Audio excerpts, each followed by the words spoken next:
Welcome to another edition of AVRant. I'm Tom Antry, Associate Editor of Audioholics, and I'm here with... Rob H. This is AVRant, your home theater and AV questions answered, and we've got a bunch of them this week. It's a bumper crop yet Is it again. really? I think so. Like, we were really getting on top of it for a while there. We were just getting to the point where we only had like 2 or 3 questions left at the end to fold over, so now we're going to have a bunch again. Some of these are kind of comments, feedback, updates, things like that. So I think we can do a pretty good dent in our 19 numbered topics. Some of them with A, B, and C subsets. Gonna Just be fun. A, B, and C? There might be more. Yes. We must once again thank our producer Austin, who we've invited him to this call, but has not, as of yet, shown up. It is a shame, but he will join us one day. I am certain of it. It will happen eventually, but huge thanks to him because once again, helping us prepare the topic list throughout the week. So much better than me staying up till 2 a.m. on Sunday night to get it done. It is. That being said, your nose got a little bent out of shape when they were sending questions to question email and not to all of us, and Austin didn't forward them out to you, which is just fine. In fact, I never told him to do that, so that's my fault. See, I was under the assumption that our question at avrant.com email address went to all of us. That was my... well, there you go. That's where the mistake was made. I misunderstood. It's as simple as that. Yep. That's not. We know people are using it, and that's a good thing. That's good. That's the whole idea. That's right. So this is AVRant, the podcast where we answer your home theater and audio-visual questions. About anything else, really. Kind of life advice. I like to think of it as. It's because my life pretty much revolves around me being in this home theater as much as humanly possible. And I go to work simply so I can spend more time in this home theater. Yeah, that's right, yeah. The only thing that really this home theater needs is a cooler or a refrigerator of some sort, but I really don't have any space for it. So I need SVS to build one that is in the shape. It's a subwoofer / icebox. You could buy that crazy collector's edition of, is it Halo 5? It's one of the games that's coming out that comes with a mini fridge. That is like the perk that is given along with the super duper collector's $250 edition game. So there you go. There's your excuse. You can have a branded mini fridge. Yeah, that's not happening. All right, so Halo, though, I kind of feel like I'm not in college anymore. It might not have been Halo. It might have been a different game, but I don't see what game it could possibly be that it would be okay. Shadow of the Colossus. I would take that. That would might have been the new Call of Duty. I can't remember. Somebody's going to yell at me for not knowing for sure. Spelled D-O-O-T-Y. All right, so this is AVRant, the home theater and AV podcast. We will answer your questions. All you have to do is email us. You can email us at Tom at AVRant, Rob at AVRant, or question at avrant.com. Or questions, if you decide that you have more than one. It goes to the same place. It goes to Austin, our producer.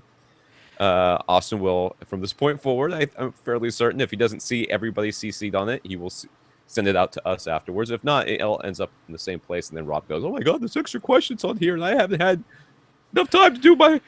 It wasn't that. I misunderstood. What's going on? We're already repeating ourselves. It's broken.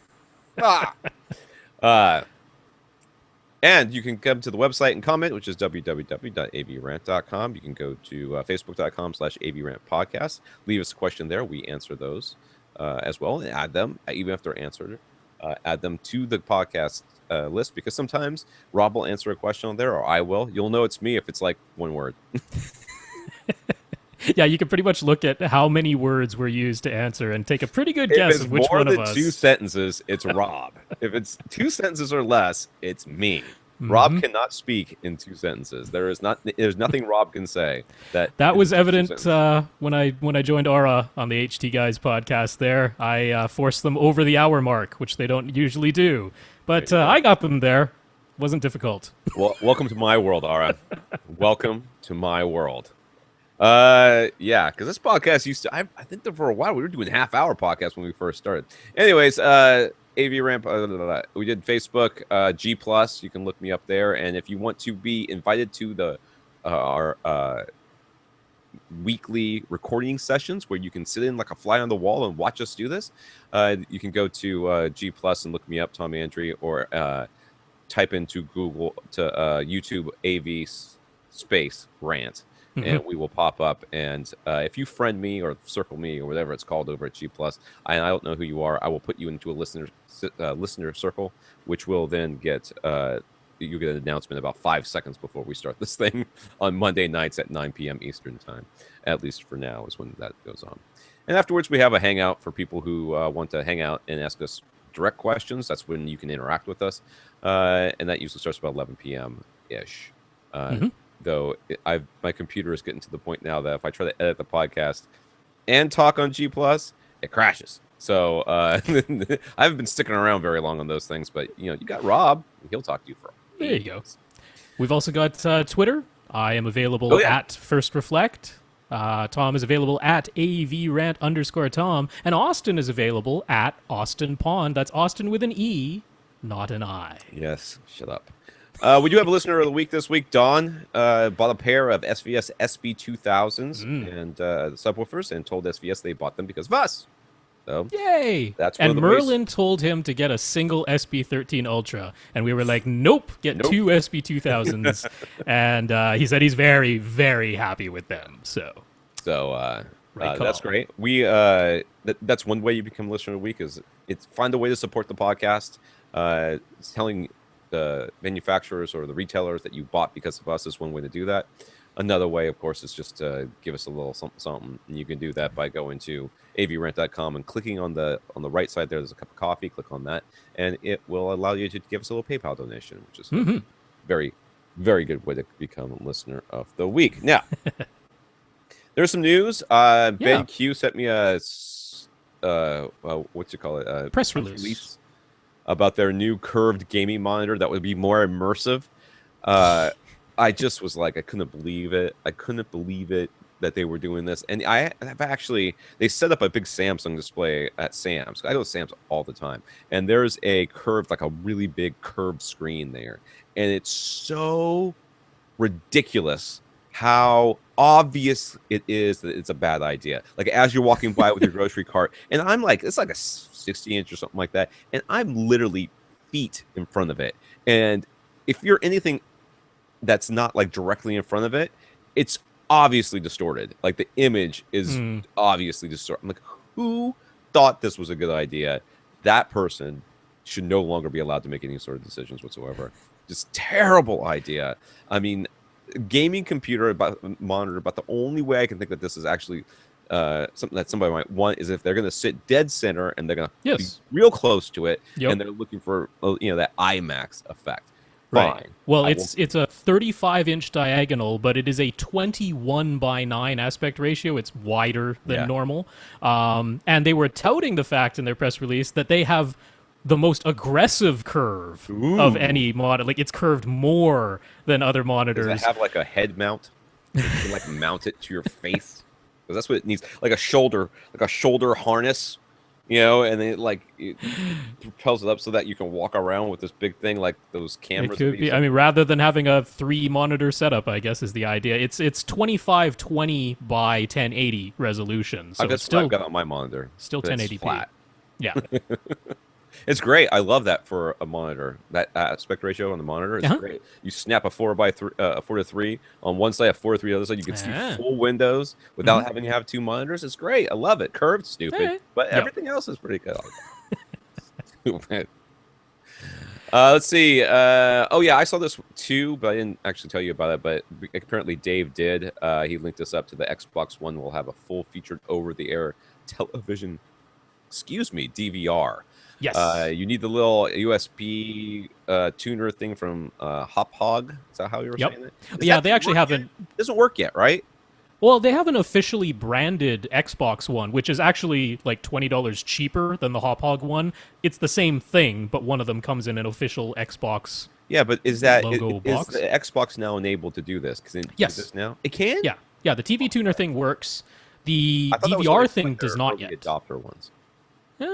No, I think it works now. Or you might be right. It might be not until the November update. That might be the case. I thought that's what it was. I thought it was that. Anyway, that might be wrong. But anyways, if it's working, dude, I'm going to get it, and I'll report back immediately. Yeah. The minute that it does. Because I've got an antenna that's been sitting up there collecting dust for 2 years. I've been waiting for a tuner to to use it on. So, So there's one little hiccup in this DVR thing, which is, you know what, it's not 100% clear, because the folks over at IGN, their tech editor, directly asked representatives from Microsoft, and they told her that you need to have a completely separate hard drive that does nothing but the DVR stuff. So they've just announced like an officially branded external USB hard drive. You can actually use any USB 3.0 hard drive. It'll work. But they were saying, nope, you got to have one that's completely separate and it's dedicated just to the DVR functionality, which sounded pretty clear. But other people have been saying, oh no, it can use the internal 500 gigabyte hard drive and it will just use as much space as is available to it. I don't know which one's correct at this point, and we won't until the November update and it actually starts working. But yeah, I am perfectly okay with that being a separate hard drive, to be honest with you. Yeah, that makes more sense. Yeah, it does. And because I don't want to have to run out of space. And I'm going to go buy like a 2 or 3 terabyte massive thing and just like record it all. It's only one tuner, so you're only recording one show in real time at a time. You can't record 2 or more shows simultaneously. I don't care. They'll fix that later. Anyway. The Blu-ray Disc Association is a month behind in their target date, but they're now ready to start licensing the UltraHD Blu-ray Standard, and the product might be available to purchase before the end of the year. UltraHD Blu-ray players, who knows if there'll be any content, but it's ready to go. The licensing is on its way. That means the standard is now finalized. We're going to be talking a little bit more about the standard when some folks are asking about it, so I want to get into all that right now. Western Digital, I guess their My Passport Cinema hard drives have been released, and they proved that Vidity is a real thing and not just a figment of Rob's wishful thinking. They've kind of dashed my hopes a little bit at the very beginning here. Because the whole thing is, okay, so Western Digital is a member of the Vidity group. It really seems like Fox, 20th Century Fox, is leading the charge because they're the only one with movies on the service right now.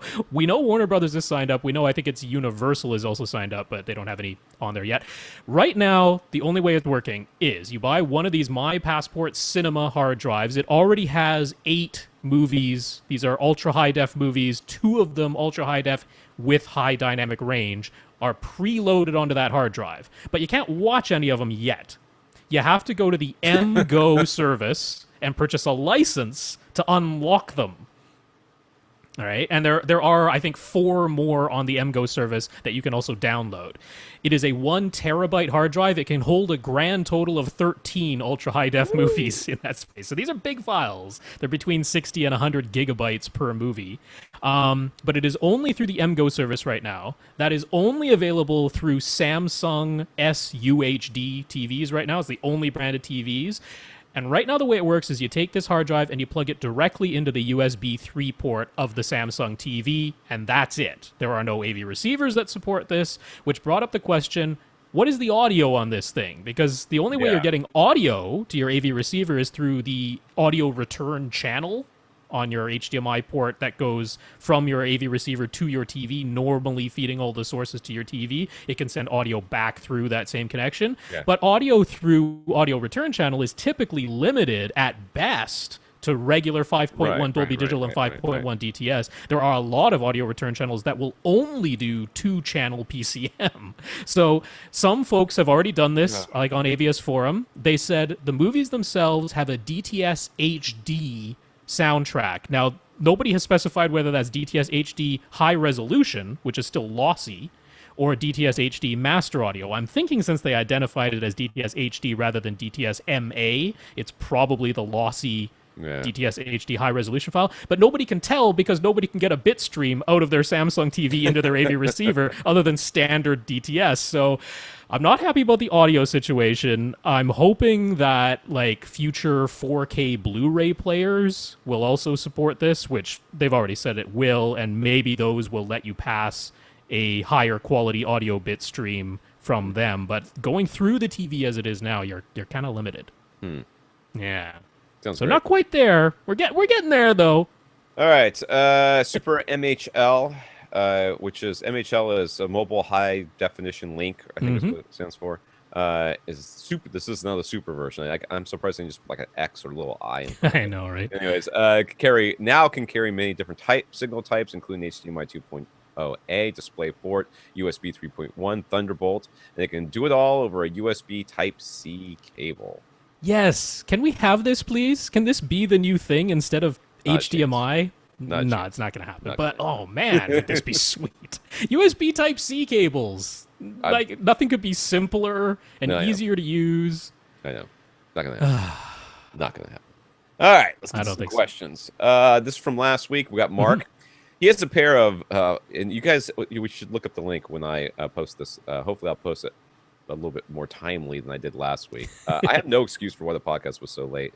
I have lots of excuses. None of them are very good. I cooked all weekend. I don't know why. I just got in the cooking mood and made like tamales and jalapeno poppers. And when I make them, I make hot like food. Hundreds of them because then I put them in the freezer. That explains it. You spent all your time in the bathroom after. That's what happened. Yeah, that's what it was. It was a little ring of fire going on there. Now, yeah, and I hurt myself at the gym. A couple other things, just really no real good reason. I worked on Bob. That was probably. Oh, wow. I did, that was one of the things I went back through and Bob 4. I edited the first 6 chapters again and made some pretty significant improvements. But so I've got lots of excuses. Just none of them are very good. Anyways, Mark has a pair of ESS AMT1 speakers. These are for his mains, and he would like to replace his center speaker with something that would be a closer timbre match to the AMT1s rather than his current center. Did he tell us what the current center was? I don't recall. There you go. Considering the unusual design of the heel pleated membrane drivers, these things are funky looking, man. Yeah, you gotta see these things. Heil air motion transformers, the folded ribbons, although these are specifically the Heil design. Yeah. He was looking at the Martin Logan Motion 8 center channel speakers with their folded motion tweeter. Would that be a good match? If not, what other speakers might come close in timbre?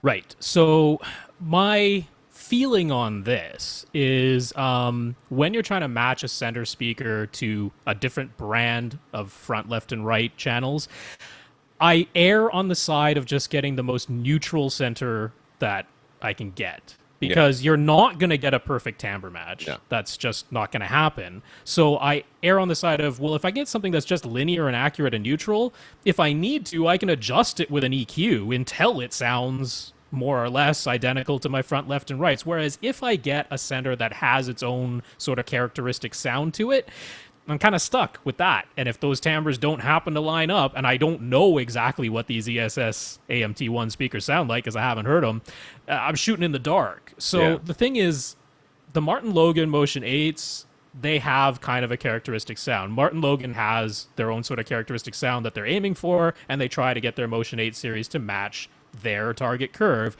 Same thing goes for Golden Ear. Golden Ear doesn't aim for a completely linear frequency response. They have their own kind of characteristic sound. So the one that I think has the best chance of lining up because they're the most linear and neutral are from Legacy Audio. They use Heil air motion transformers, so we know the tweeter is at least the same type of design. You're going to have similar transient response and similar dispersion, and then they're very linear type speakers. They have quite a few different center speaker models at different price points. So one of those would be what I would probably recommend most highly.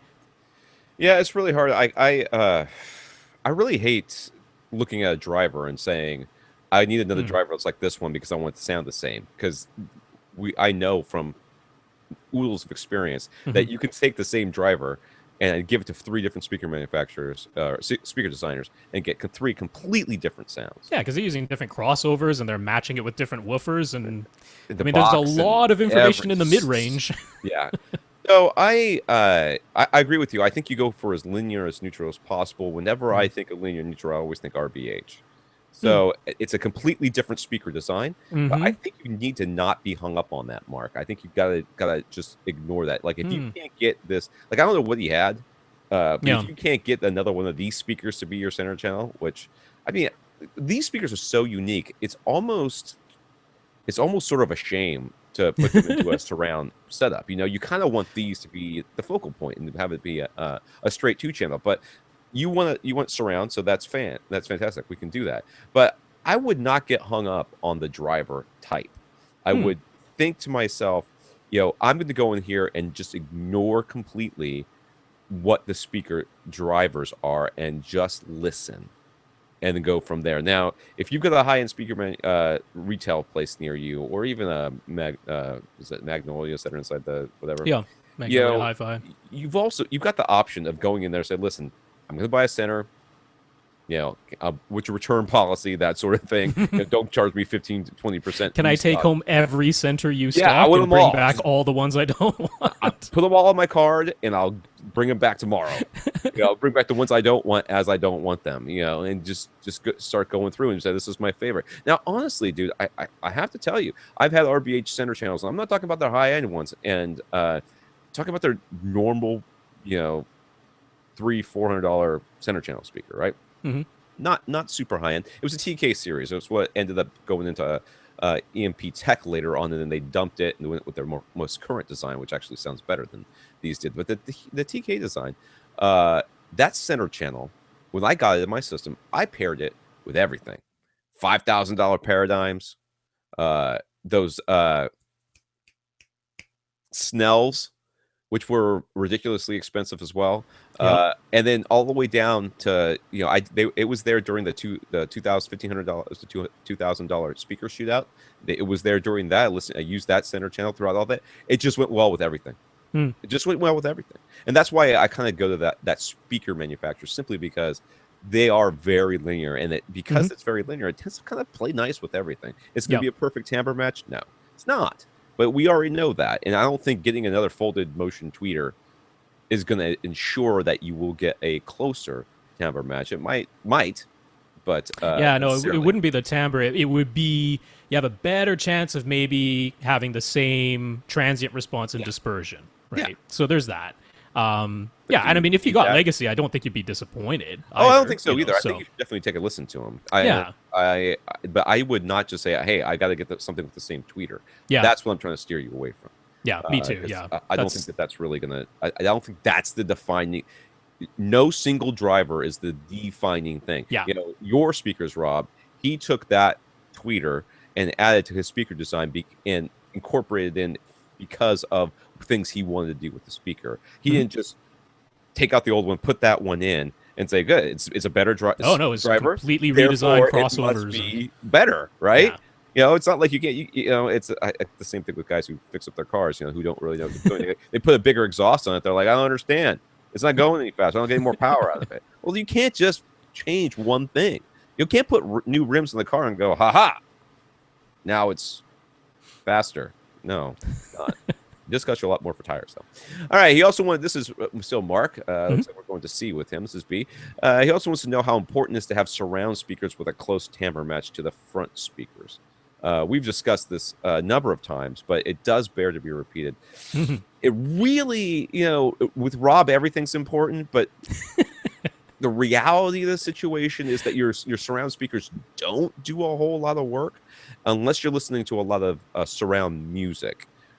Where you're going to have more of, it's going to have more of an effect, I think. But like with movies and stuff, they just don't do that much work, and it's not, and your ears are not as sensitive to what's going on behind you as it is what's going on next to you, as it is what's going on in front of you. So historically, the advice is good timbre match up front is very desirable.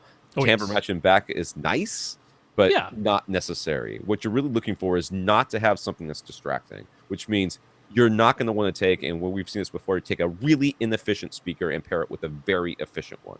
Therefore, you're going to have problems with just the completely different sound that you're getting out of them, plus the fact that you might have a hard time calibrating your system because of it. As far as volume. Or, wildly different timbre, because, occasionally there are pans that circle around you or go overhead or something like that front to back. And if it's insanely different, then that could be a distraction. But I agree. It's a nicety. I mean, if money is no object, and then why not? Because for those few times you have a sound effect that circles continuously all around you, hey, cool, it never changed timbre, yay, that was neat. But if you're gonna and no one noticed it, and probably including you, unless that's right. You know what I mean? Most of the times I'm like, I'm not even paying attention to I'm watching the movie, and only when something goes wrong do I get pulled out of it. And that's what I'm saying, is that most of the time it's not going to pull you out of it. So therefore, it doesn't Yeah. really. Yeah. I always say if you're going to skimp anywhere, easily you can skimp on your surround back speakers if you're doing 7.1. And then next you can skimp on your surround speakers. Don't skimp on your front three and don't skimp on your subwoofers. And you'll be in good shape. Yeah. But So for C, he is also considering upgrading his system to Dolby Atmos by adding ceiling speakers. Thank you for not trying to bounce something someplace. Should these ceiling speakers also have some kind of folded tweeter? Well, first of all, I don't think you have a hard time finding that, but the folded tweeter to promote timbre matching to the front towers. If the surrounds don't matter that much, the Atmos speakers matter that much they're less. frequency limited. They're by and large, like, I was explaining on a forum, like John Wick, I think, is the best Atmos soundtrack that's available right now. And it's the only one that puts, well, I can't say it's the only one, but it's the one that most prominently actually puts some music in the overhead positions and that. And for that, it's like, yeah, it's kind of nice if you got, speakers that can actually sort of do the job so that the music doesn't sound slightly weird coming out of frequency limited or very oddly timbre matched speakers. But by and large, they're putting sound effects up there. Yeah, not only that, I mean, you got to remember that, especially for Atmos, we don't really know with the TSX yet, but with Atmos, they are already modifying that sound before it ever gets up to the speaker.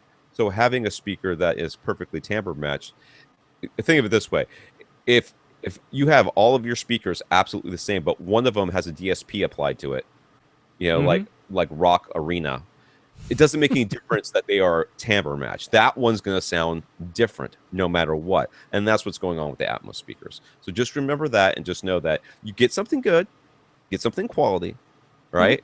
Just don't worry about whether or not it's got the same tweeter in it.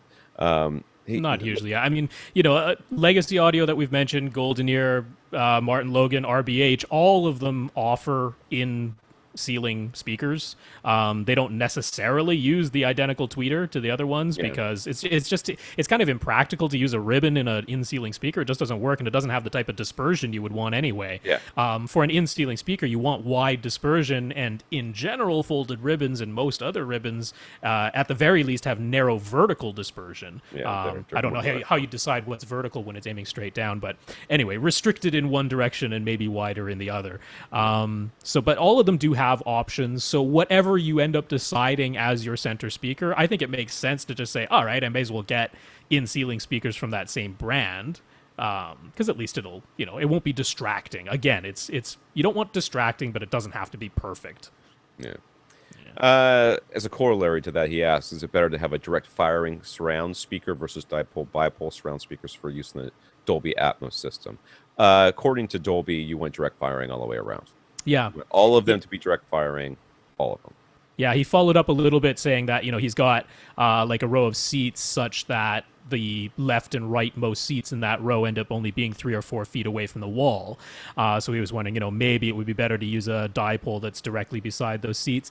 I would say just elevate the surround speakers. I know, I mean, this is going against Dolby's advice because Dolby's saying, put them at ear height now, but it doesn't work. Please listen to THX and us on this matter. At least elevate them enough that you have a clear line of sight from one side of the room to the other side of your couch. It doesn't make any sense to have a speaker at ear level firing straight into someone's ear and blocking the sound from the rest of the couch. That makes no sense at all, and it's distracting and weird. So get it up 2 or 3 feet. All right, Jim. When we answered Jim's previous questions, we sort of, I think it was me, described his projector as business class. I said that very quickly as we went past and didn't really say anything about it. He was wondering what we meant by that and what's the differences between business class and the home theater class projectors. In general, so business class projectors are meant for a more industrial use. So they're meant to be put in like libraries or boardrooms or classrooms and that sort of thing. And the things that you don't have to worry about in those rooms are how loud your projector is. Generally speaking, there's going to be a lot more ambient noise, so they're much less concerned. Or the ceiling's they're going to be much higher up and further away from people. Therefore, there's more distance between the projector and you. But on the other side, business class projectors tend to be a lot brighter. Yep. Just generally speaking, they are what we like to refer to in the industry as light cannons. They just are bright, and sometimes that's great, especially if you're in a room that's not light controlled, or it's multi-purpose, like in you put your projector into a living room or a great room or something like that. And you're like, well, sometimes I do want to use it during the day. Well, you want a light cannon at that time. You want something that can be so bright that it can overcome the ambient light in the room, which is what a business class projector gives you. The downside, of course, is that you got the extra sound. A lot of times there's a lot of light leakage from the actual projector itself, like the vents and stuff like that. And it tends to be they tend to be a lot cheaper than home theater because frankly, it's harder and more expensive to make a projector that's quieter, and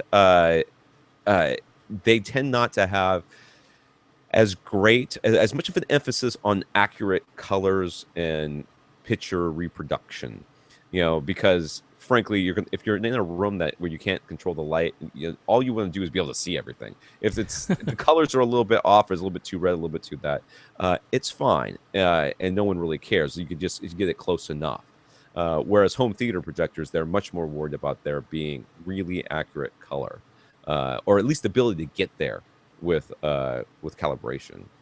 The other big difference is black levels, because ones that are designated for home theater are obsessed with getting you the deepest, darkest black levels that they can, because it's expected that you're going to be light controlling your room and getting your room as dark, as close to pitch black as you can. Whereas business class projectors, they're expecting it's in a classroom, it's in a boardroom, they'll dim the lights, but it's not going to be pitch black in there. Right. So they're concerned with overcoming that ambient light. They're not concerned with having the deepest, darkest black levels. So that tends to be the trade-off. If you are blacking out your room, you'll probably want to look at a projector that's meant for home theater just so it has deeper black levels, because that enhances your sense of contrast, and that's a big deal. Contrast is a really big deal when you're viewing a movie or TV image. So that said, he has cheap access to business projectors when his local college upgrades. He's got his current NEC NP500. And NEC is a projector. I don't even have to look it up to know that's business class, because that's what. Because they don't make home theater projectors. I mean, but anyways, he got it for $40. Right. Yeah. That's cheaper than it would cost to buy the bulb alone. No kidding. If you can get like a stack of them, that's what I would do, and throw them out as the bulbs blow. Well, yeah, there's no point in replacing a bulb. I would not replace the bulb. Thing. I would say needs bulb, sell on eBay for $100. Yeah, exactly. Or Craigslist. Or heck, sell it for $40. Well, I'm saying you'll make $60 per. Seriously. Right. Anyways, he says he will leave them out of consideration if they don't provide good enough results. Dude, for $40, I'm telling you, I'd have a closet full of them. Yeah, I'm not even joking. I would have them stacked floor to ceiling. I'm like, honey, I'm giving away all my clothes. What I'm wearing right now is what I got. I'm good with that. We got one doomsday prepper. That's right. I got projectors until the end of time. That's right. That's exactly what I would do. Now, that being said, unlike Rob, I have a very high tolerance for things that I don't necessarily prefer, but if I can get it for cheap enough, I'm like, I don't care. And one of those things is like I'm testing a projector right now. It's the Optima HDX. Oh crap! HD 161X, I think is what it is. Okay, and it's not business class technically, but it is on it's kind of that cusp between business class and home theater. It's kind of like a business one they might have modified just a little bit and called it home theater. Like if you put it in normal mode, it is so stupidly bright. It's and loud. But you put it in eco mode and it quiets down like half by half. It's still loud. Like I could still hear it humming up there, and there's tons. Like I see light reflected on my door coming off of this thing, like little lines of light out the vent at the back and stuff. It's the vent in the front. Okay, the front. It's projecting it to the sides of me. Like I'm like, oh, there's a light right there. Now my wife hasn't said anything; doesn't notice it at all. And the colors are really super vibrant and bright. The dark black levels are not great, but I basically just shut everything down. And I could live with it, especially if I was getting it for $40 like this. Well, yeah, I mean that's like we were talking even when before he was planning of possibly expanding the size of his room.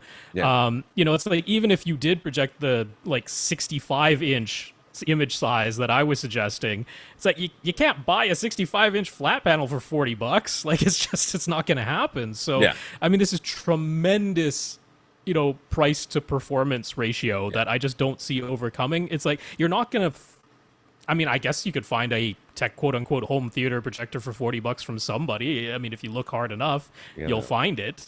No, you but if won't. these are readily if these are readily available and easy to get, I mean, it's just like the price is so overwhelmingly different that, I mean, I am telling you, I'm not joking. I would buy every one they had. yeah. And you could just resell them on eBay or whatever and make enough money to buy yourself a real home theater projector if you wanted to. If he's going to, I don't know what he's planning on doing in his room, but if he's still going to keep that small room, I really don't think it's going to make a difference if he gets home theater or not home theater as far as noise. He's going to be sitting so close to the projector, he's going to hear it. There's not going to be any getting away with that. Well, I think. I mean, some of the pretty expensive ones are like very whisper quiet, but if the we're price talking delta, $40 versus $4,000. Exactly. Yeah, the price delta is insane. So, Yes. No. Yeah. Anyways, all right. So his second question is he listens to, this is Jim again, listens to and collects vinyl. He wants to know if he plays vinyl through his AV receiver in one of the multi-channel listening modes, how does the receiver separate the stereo signal into the surround channels? Does it just spread the front, left, and right sound and surrounds on the respective sides? And in general, will stereo recordings be enhanced if you place them through his AV receiver? Will they always be converted to multi-channel? He hasn't previously given a lot of thought to music listening in a home theater unless it's containing video. All right, so no, your receiver will only do what you tell it to do. So if you want to listen to it in stereo, it'll give you straight stereo. If you want to listen to stereo without your subwoofers or anything, you can do that. Don't do that. You could do that if you want to. You could do that. You could. That would be a bad decision, but you could. Okay, so I'm going to kind of cherry pick through this thing. Sure. Will stereo recordings be enhanced if you place them through his AV receiver? If you have room correction, yes. And bass management? Bass management, yes. And you're using two subwoofers that in order to get good, bass throughout your entire space, yes. This will all help. Just the fact that you plugged it into the AV receiver, will that make a difference? No. Okay. If you just went pure direct in and out, it's not going to sound any different than if you went pure direct in and out of something else, basically. So just some two-channel only integrated amp, for example. Yeah. Now each of the multi-channel listening modes, and you understand I'm not talking about DSPs here. I'm not talking about those rock arenas and like with Yamaha you have church and hall and that cathedral in Berlin and this orchestra in Philadelphia and this church in Rome. None of that. Okay, I'm just talking about straight DTS, Dolby, which is now the surround up mixer, I guess is what they're calling it this day, Dolby surround. THX, I guess, has got one too, right? And there's modes. a couple other ones. There's like Odyssey DSX and right. Harman has like Logic 7 and stuff like that. Cirrus? Was it Cirrus? There was a Circus. Oh yeah, there's a Circle Surround. Circle Surround or something. I don't know if they're around anymore. SRS, right? I thought they were part of Harman. Maybe. Well, I thought they were SRS and they got bought up by DTS. Could be. I think that's what that was.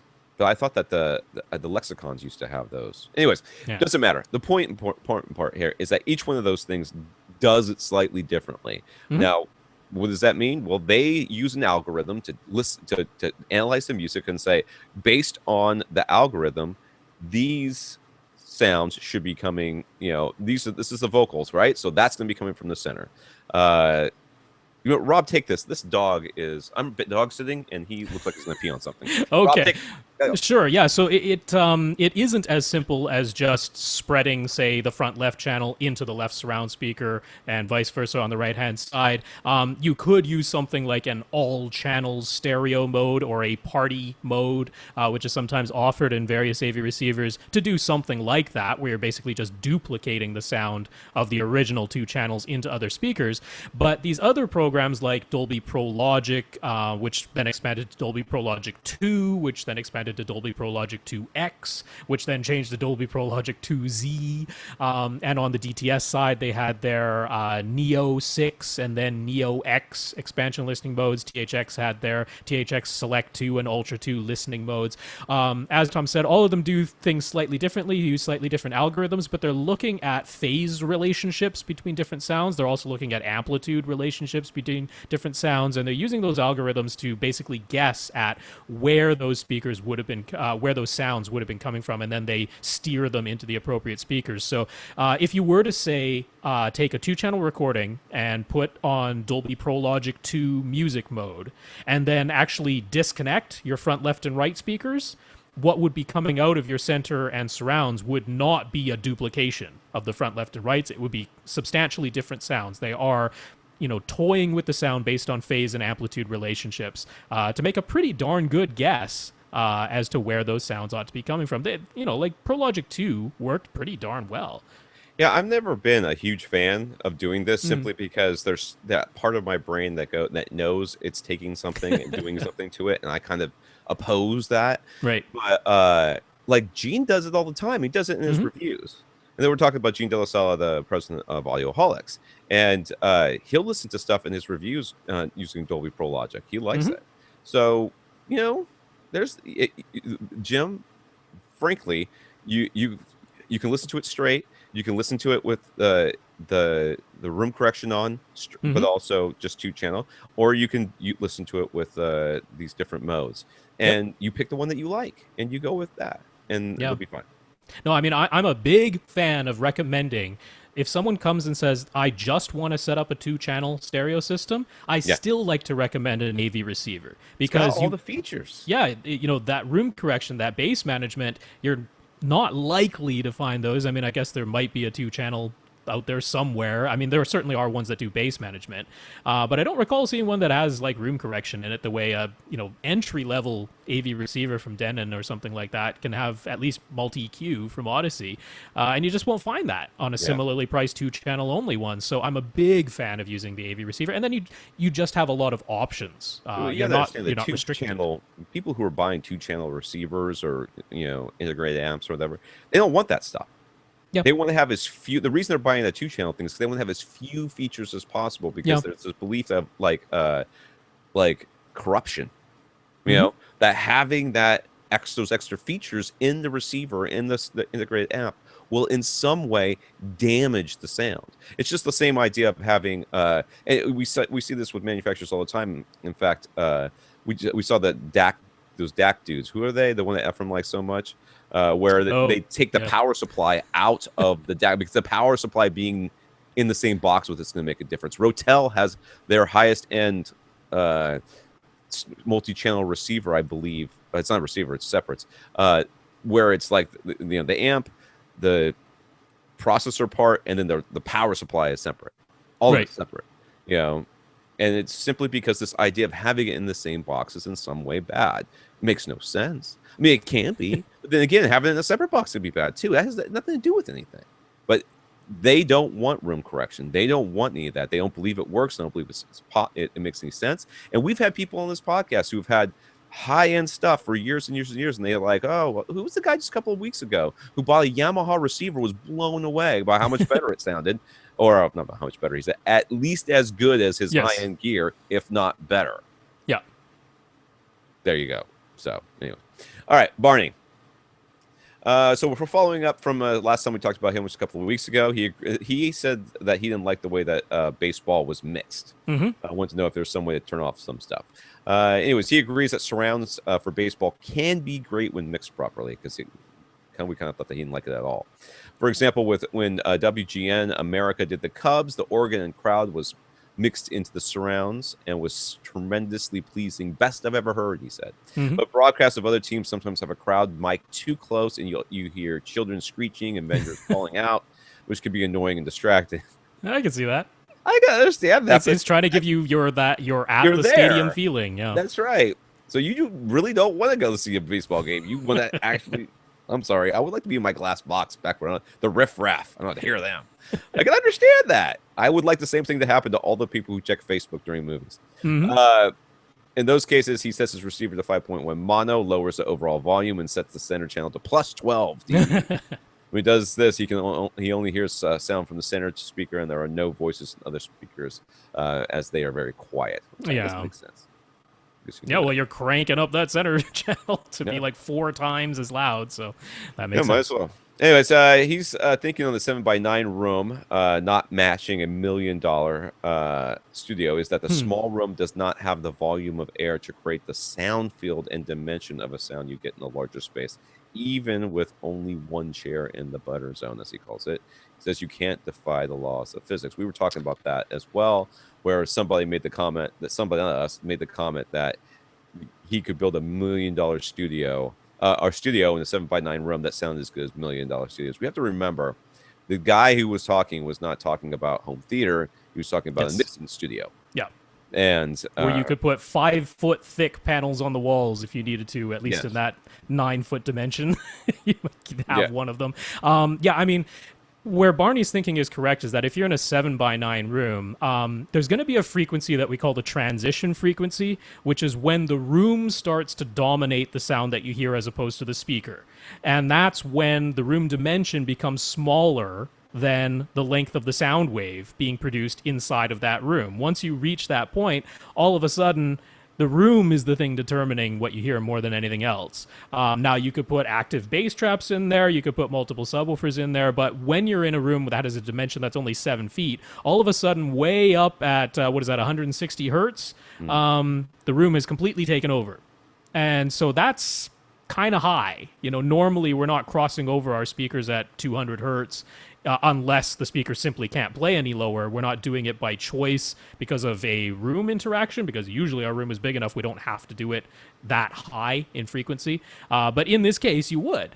You'd have to start treating bass as omnidirectional at a higher frequency than we're used to. But still, for a single seating position, it could still be done. I mean, what that room designer was saying, when you really only care about a single listing spot inside of a small room, you could still do it because you're not worrying about directionality or even uniformity of bass. You're caring about one seat having linear frequency response, and you don't care what the room looks like. So, it could still be done, but it's going to take some effort. I agree with that. A lot of absorptive material in there. Yeah. A whole bunch. He also sends a link to it's an older Dolby blog post with official answers to common Atmos questions, which has been around for a couple of years, 2014.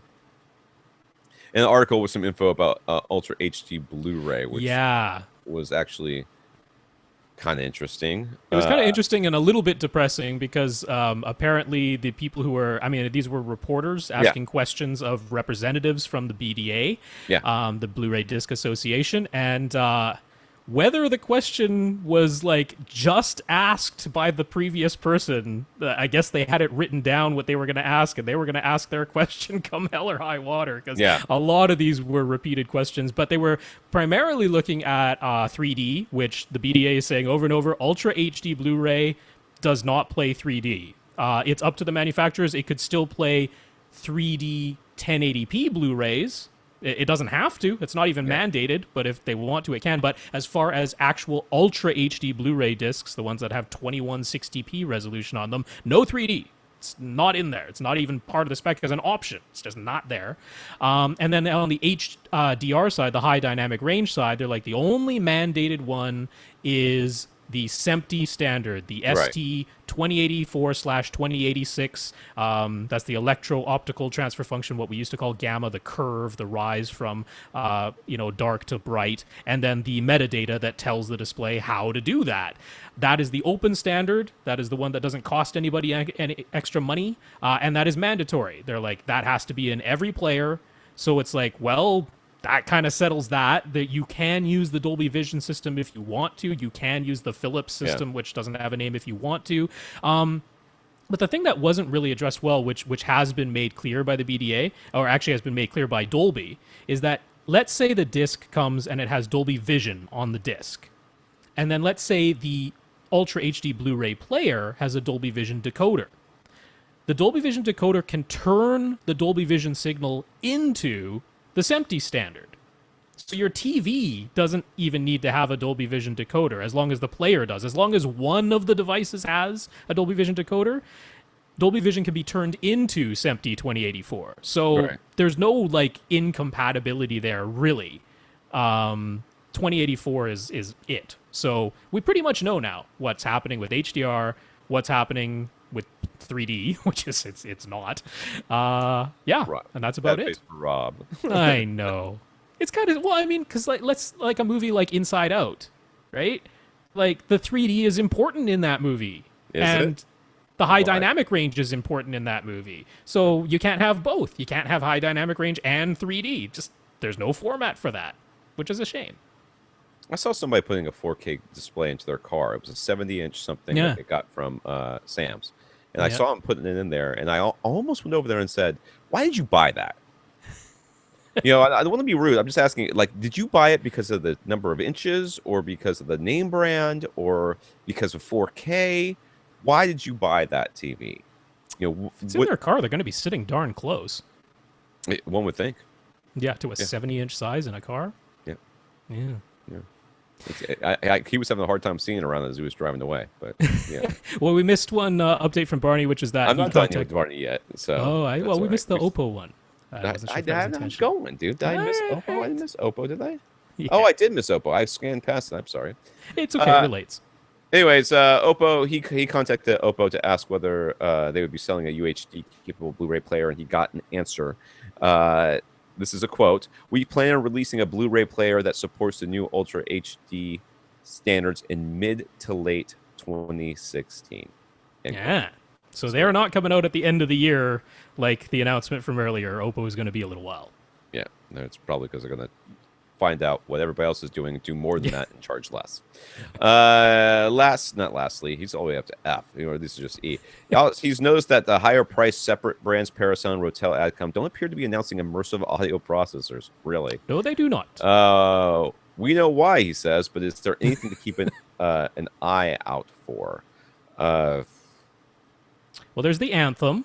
Right. That was announced, but the Anthem tops out at 11 speakers still, so it's not really doing anything significantly different from the mass market brands, other than Lexicon would have something eventually, right? I mean, they're a hard. Oh yeah, brand. They should do something. But it'll be their upper tier stuff that's in the $20,000 price range to compete with everybody else. Stuff anyways, right? That's not really, because like Parasound and Rotel, they kind of split the difference. You know, they'll be closer to like the $8,000 to $10,000 range. Outlaw has said they're gonna do something. Like, they were part of the DTS-X announcement. They're like, we're working on a processor, but there are like no details about Outlaw. So the only one that we kind of know is coming that's interesting is Emotiva. They've made no official announcement. They've learned their lesson. They didn't put this thing up for pre-order the moment they conceived of it, like they did the last time. But we'll see you in 5 years. Yeah. They have said they're working on something they're calling their XMR1. Ooh, they got a new letter. I'm not sure why it's not the XMC2, but it's the XMR1 now that they're working on. The big difference here is that they're aiming for a 16-channel unit. I don't know if that includes subwoofers. I think it does. Maybe you could do 15.1, something like that. 13, 9.2.4, something along those lines. 16.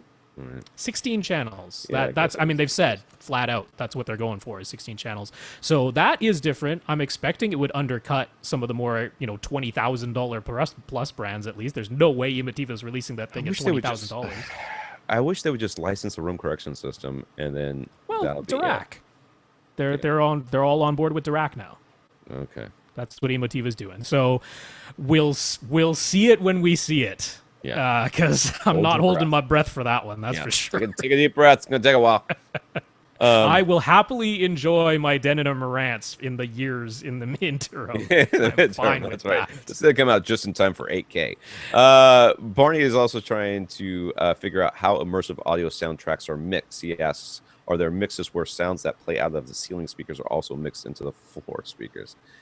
Does he actually mean the speakers in the floors, or does he mean speakers on floors? Because the normal speakers at ear level, yeah. Well, I mean, it's just ambient sound is all it is. So it's a sweetener. To me, that's what it is. It's a sweetener. I mean, that same stuff, they're going to try to reproduce it with the surrounds as best they can. But it's, Yeah, there's a couple of different things going on here because, like in Atmos at least, Atmos can use traditional channels and audio objects. Both can be used.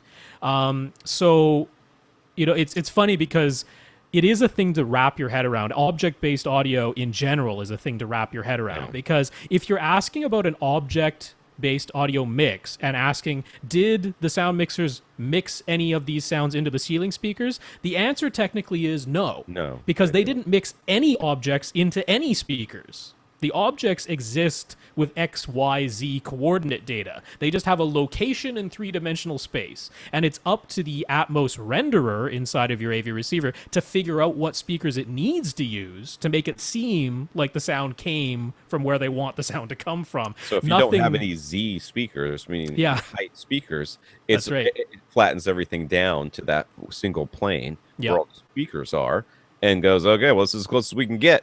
And that's where it is. So, I mean, I guess one way to look at Barney's question is, do they ever use the channels? Because they still have the 5.1, the 7.1 channels we've been used to. They can still use those and say, this sound comes out of this speaker. They can still do that. But they don't have that for the overhead speakers. They don't have channels for those, not in the home version anyway. So I guess he's saying, is there ever a time when they mix a sound into a speaker and then duplicate it as an object so that it could appear elsewhere? I don't know. I guess they could. I mean, it's up to them. If they're using object-based mixing, they want a sound to come out of a speaker. They're going to take that object and put that object on that speaker. Yep. But the thing is, with Atmos, maybe you don't have a speaker there because maybe in their mixing studio, they have top fronts and top rears, like Dolby recommends. But in your home, you only have top middles. So let's say they grabbed an object and they moved it with their joystick directly where their top rear speaker is, and they're like, that's where the sound's going to come from.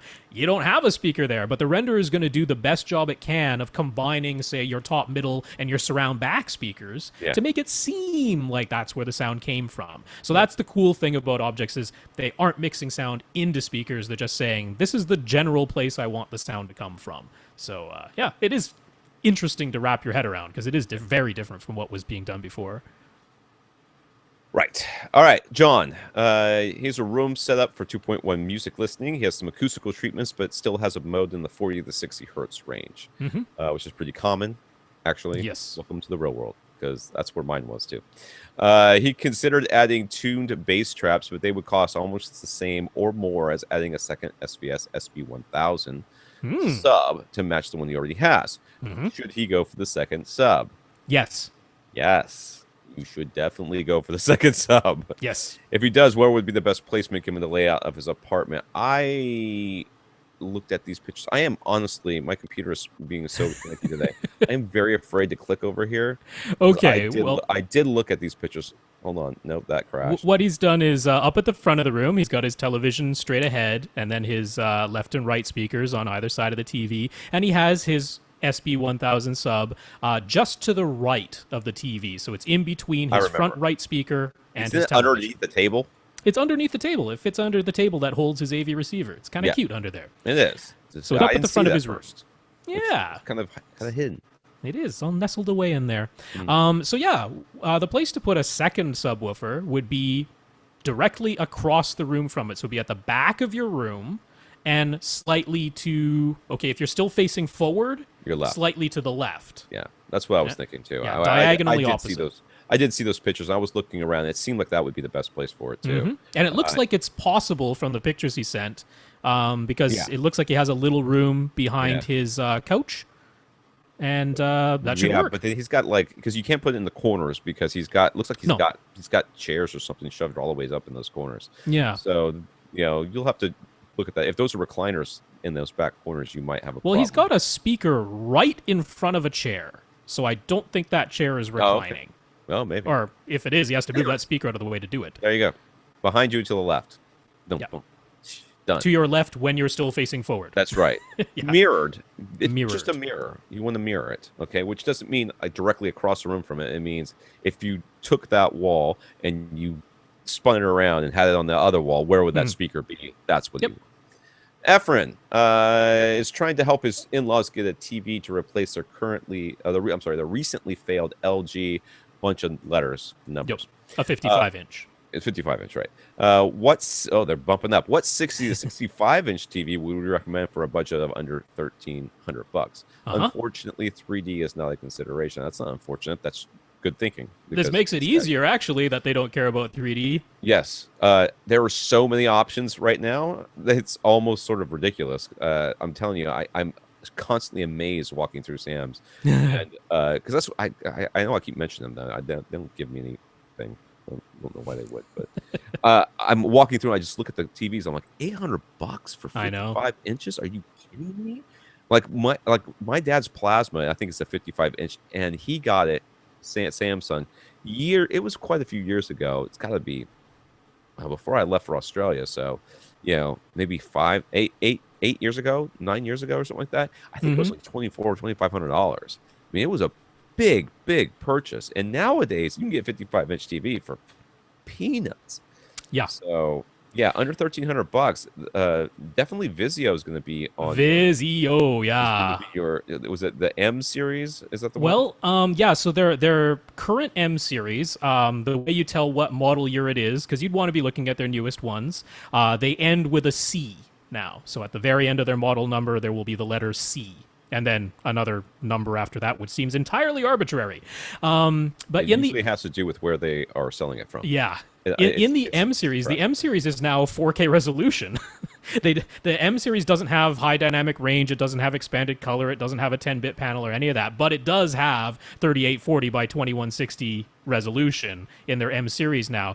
You would not be able to get a 65-inch Vizio M series for under $1,300, but you could get a 60-inch M series for under $1,300. However, if you're okay with 1080p resolution, Amazon sells the 65-inch E series. So the E series is just below the M series in Vizio's lineup. Again, the current models end with the letter C.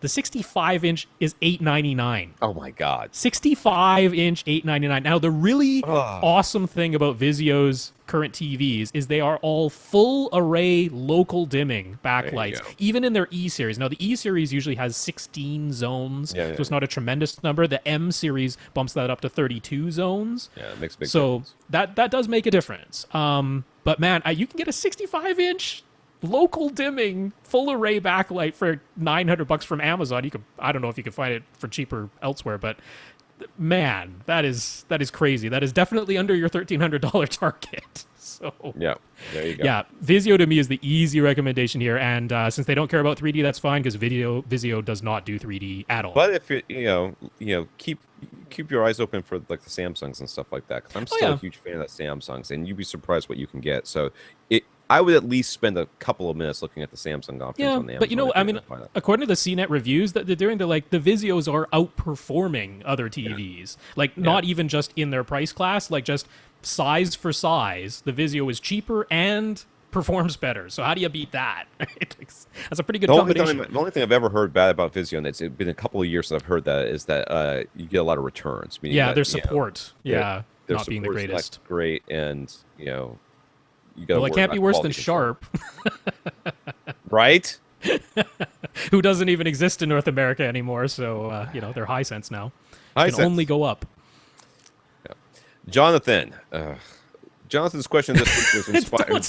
That sounds so awful when you do that. Jonathan, we're not uhing you. We're uhing I'm because this is I'm reading. I read this before I read it. I read it in my head, and I went, ugh.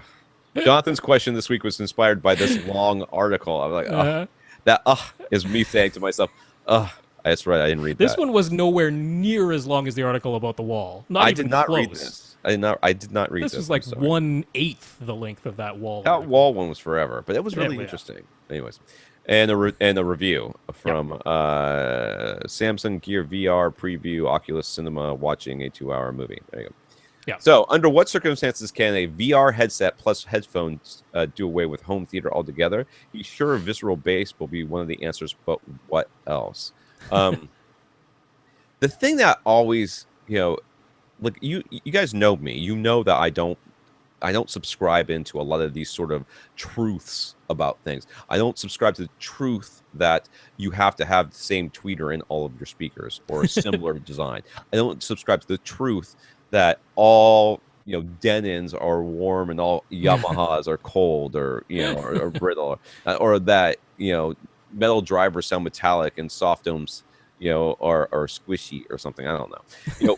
I don't subscribe to a lot of that, but the truth is that headphones for me give you a completely different experience than the in-room to begin with. Even open back ones, they give you a different experience because of the clamping of being on your head and stuff like that. There's just that. But more than that, no one that, to my knowledge, has really made super successful surround sound headphones, meaning headphones that really, really sound like they are coming from directly behind you or particularly in front of you or that sort of thing. The binaural recordings and stuff like binaural, whatever. Yeah. Try to do that, but even with the planar magnetic headphones I've had, the effect has been hit or miss. And I have not been super convinced by it. So for me, the thing I would from the audio standpoint, the thing that I think that they have not gotten done yet is to convince me that I'm going to be able to experience true surround sound experience. Like when we used to play Halo, did we ever play Halo? No, but Left 4 Dead, right? And you would hear the zombies coming. And this happened more in other games too. Like I used to play with Clint, Army of Two, and you could hear a bullet being fired, and I would look. Either with the character or myself, I would know it was coming from my back left. That I have not had. I do not experience with headphones. I do not experience that nearly as well as I do in a home theater. So yes, the visceral bass, that tactile bass that you can feel, you just can't get that from headphones. But more than that, for me, would be the fact that you're not going to get that true sense of immersion within the sound field that you can from surround sound. Yeah, so I mean, just to clarify, what this article and the review we're talking about is using VR, because of course that's a big thing that's right on the verge, right on the cusp of hitting our homes, but using it to just watch movies as opposed to playing actual VR games or going into a virtual reality environment to walk around or do something. No, it's just sitting down in a virtual cinema, like they create a 3D cinema space inside of the VR helmet, and then there's a fake big screen in front of you being created by your VR goggles, and you look at that to watch a movie. And they're even talking about having someone else's avatar could be sitting next to you so that you get the sensation that you're in a movie theater with other live people reacting in real time. It's all a little bit kind of weird, but at the same time, it's like, hey, if we can I love this. Honestly, I know. I don't think it's weird at all. I like my friend and I mean, he lives half a mile away, right? And I used to love, now, and this was back when I lived in Jacksonville and he lived here, I used to love, we would get together and watch Netflix together over Xbox 360. And you have your little avatar, and you can kind of talk to each other, and you could do the little messages and stuff like that. I think it's great, that you could do that. And I think it would be kind of cool to do that as like in two ways. Yes, you have your private parties where you people get together and watch a movie and they don't have to leave their house or drive home intoxicated afterwards, because that's what's going to end up happening by the end of a movie. But more importantly, you could do it as a public event where you go to a virtual theater and go watch it, and get that whole theater effect. Like we're talking about baseball with people. You won't have to worry about them if they're checking their cell phone. You're not going to see their avatar. Well, that's the cool thing. Like, even if for some reason somebody programmed the ability for someone to pull out a virtual cell phone inside the virtual world just to really recreate reality, I mean, inside your virtual world, you should be able to just point at them and say, hey, make them disappear. Now, they don't actually, it's not like in their virtual world the movie stopped. They're still in there. But in your virtual world, they're not an avatar anymore. So, yeah, I can see that. I mean, one of the things about the VR cinemas is that when you physically turn your head to the right, the screen doesn't stay in front of you. I mean, the goggles obviously did, but the screen doesn't. Now you're looking at the avatar of the person sitting next to you, just like you would in an actual theater if you turned your head to the right. So as far as it replacing a home theater, I mean, for for someone like me, for people like us, Yeah. it's going to have to do a lot, because it would, like, the sound coming out of the headphones would need to be on the level of like a Smith realizer. You know, like Tom is saying, you've never heard headphones recreate genuinely the sound of a surround system. The Smith realizer can do it, but it's, you know, it's a $4,000 system. It's not going to be built into an Oculus Rift in the built-in headphones. It's just not going to. You're sitting in your home theater and the Oculus Rift, you know, interfaces with your receiver, there's no reason why it couldn't say, you know, he's turned to this side, you know, or that, you know, the well, yeah, because it has head tracking and everything. Yeah. So the idea is, you know, when you turn your head, the sound is still coming from the screen. So now, you know, like if you turned your head to the right, your left ear is getting blasted by the sound. I can tell you're turning your head because your voice just got softer. It's turned away from it. Yeah, that's right. I turned away from the microphone, but yeah, I mean. With things like DTS Headphone X, which is trying to create sort of a universal binaural experience. I mean, the reason the Smith Realizer works so well is because you actually take little microphones, put them in your ears, and figure out your unique head-related transfer function. That's why it works so well. A system like Dolby Headphone X is trying to create a universal head-related transfer function, which will never be perfect. But given that people are already, like the majority of people are already okay watching movies on their laptops, watching movies on their tablets or cell phones, watching it on a TV through TV speakers, like for the majority of people, it's not going to take much at all for them to think that the VR experience is way better than the way they were already watching movies. So for someone as picky as me, who spent as much and gone as crazy on a home theater as I have, my threshold is going to be much higher. It's still not impossible, but I don't think it's going to be common, just because I don't think they'll go to the level of a Smith Realizer. Yeah, the tactile bass. I mean, Tom's never going to be a fan of tactile transducers in his chair. If you're not using the headphones and you're instead using your home theater, right?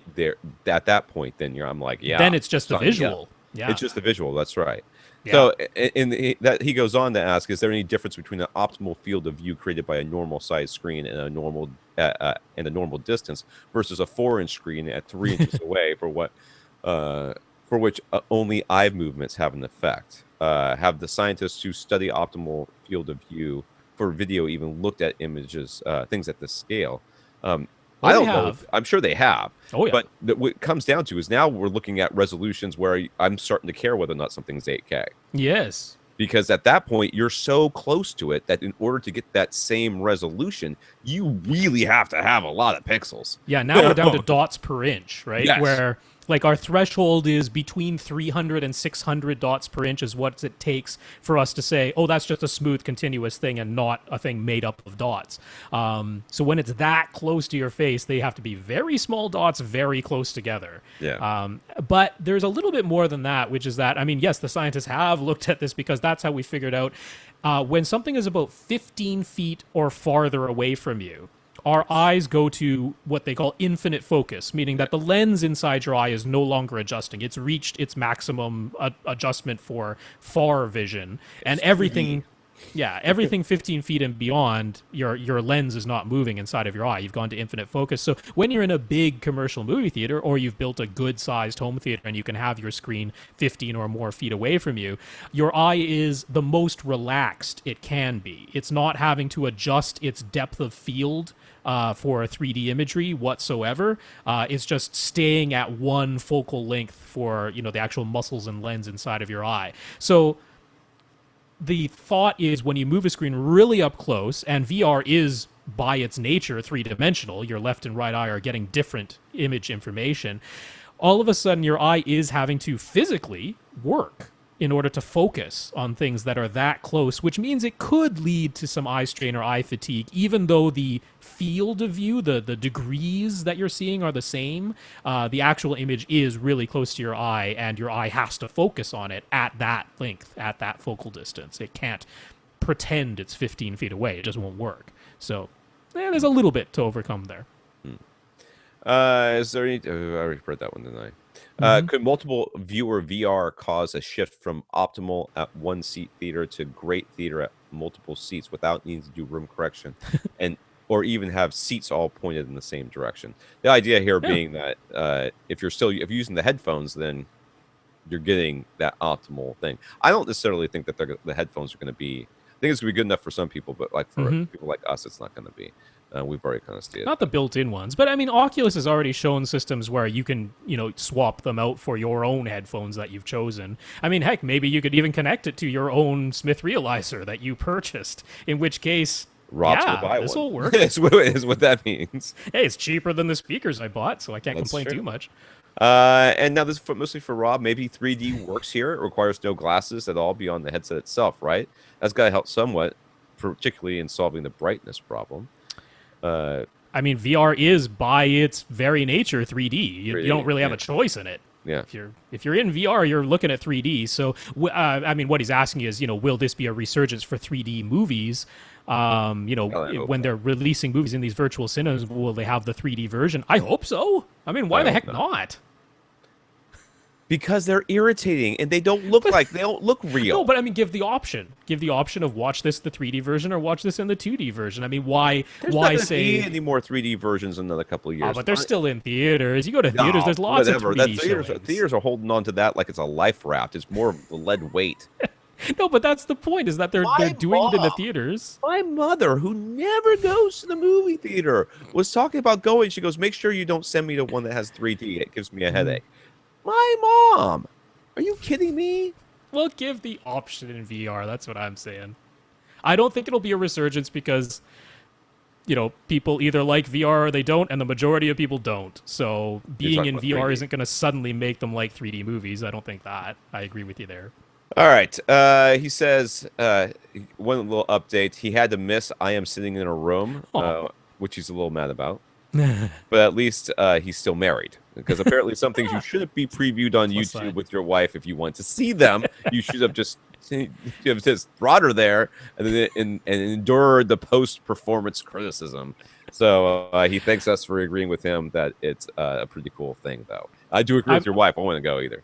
I'm happy with the YouTube version. I could skip through to the end on that one.